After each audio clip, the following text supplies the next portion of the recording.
चतुर्थ world Ramayan conference के शुभारंभ में सीएम मोहन यादव शुक्रवार की दोपहर जबलपुर स्थित मानस भवन पहुंचे। उनके साथ केंद्रीय संस्कृति मंत्री गजेंद्र सिंह शेखावत भी शामिल हुए।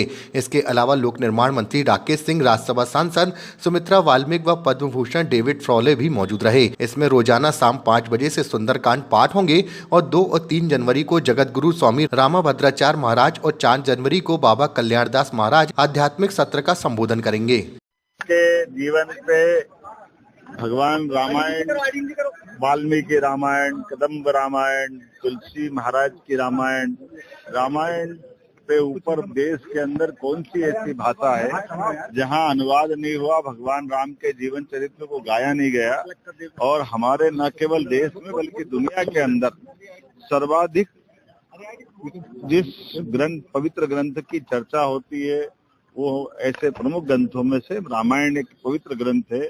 कई विदेश के भी, चाहे कंबोडिया हो, इंडोनेशिया हो, जकार्ता हो, ऐसे कई सारे देश जहां ये जापान तक में रामायण जी के ऊपर कई सारे पात्र अपने अलग अलग प्रकार से परिवार की विविध प्रकार के भावों में भी भगवान राम को भजते हैं। और भगवान राम का जीवन भी आदर्श पति, आदर्श पुत्र, आदर्श पिता, आदर्श मित्र, दुश्मनों के साथ दुश्मनी का भाव भी, लेकिन मर्यादा में देख करके भगवान राम ने जो अपना समूचा जीवन जिया वो अद्भुत है।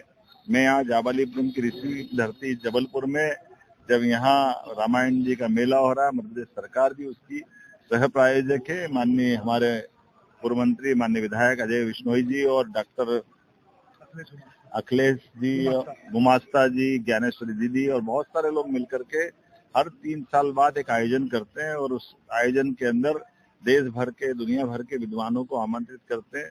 आज मैं स्वयं शामिल हुआ। हमारे संस्कृति मंत्री भारत सरकार माननीय गजेंद्र सिंह शेखावत जी और परम पूज्य पद्म विभूषण रामभद्राचार्य जी महाराज, ज्ञानेश्वरी दीदी, ऐसे कई संत वृंद के साथ इस आयोजन का शुभारंभ हुआ और अलग अलग प्रकार के चित्रों का संयोजन करते हुए चित्र की प्रदर्शनी भी बनी है।